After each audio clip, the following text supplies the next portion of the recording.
She pressed a soft kiss against my lips before stepping out, suitcase trailing behind her. The faint trace of her perfume clung to the doorway long after the taxi had vanished down the street. "Just 3 days," Rachel had said with a smile. "Then I'll be back." She was heading to a business conference out of state, or at least that's what I believed. Why wouldn't I? After 8 years of marriage, trust had been the very foundation of our life together. At least I thought it was. That first night without her, the house felt cavernous, the bed cold and unfamiliar. I couldn't settle, tossing in the emptiness she left behind.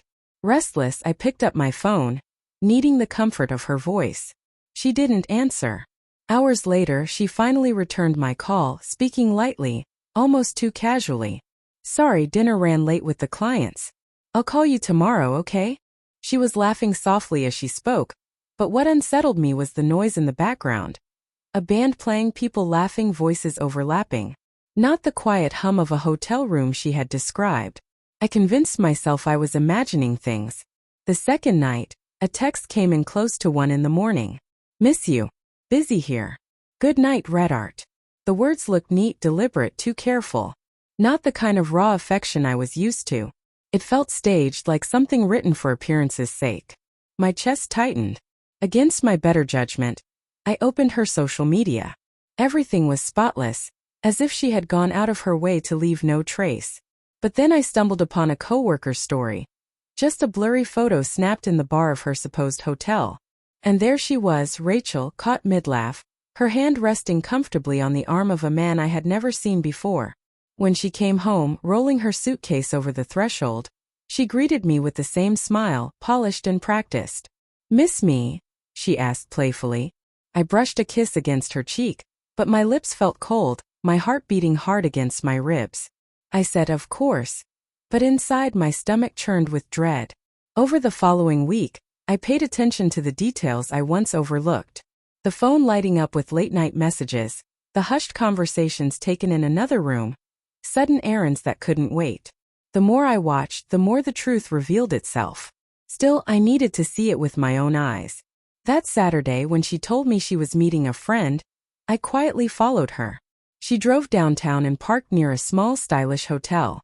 My palms grew damp as I watched her step inside. Minutes later he appeared, the man from the photo. They didn't exchange a polite handshake. They kissed.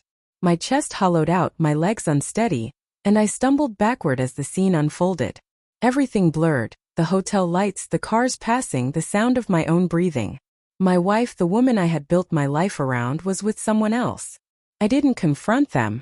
I couldn't. Instead, I turned the car around and drove home in silence. Each mile dragged, weighted with the truth I could no longer deny. That night, she slipped under the covers beside me as though nothing had happened, her body warm against mine.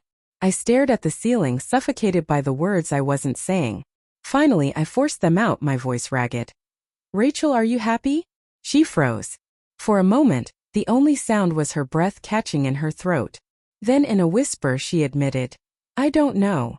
That honesty cut deeper than any lie she could have told. Days later, I walked into the bedroom to find her suitcase half-packed again. "Another trip?" I asked quietly from the doorway. She turned to me, her eyes glassy with tears. "It's not what you think," she said, but I already knew it was exactly what I thought. I didn't plead. I didn't argue. I simply stood still as she walked out again, closing the door behind her.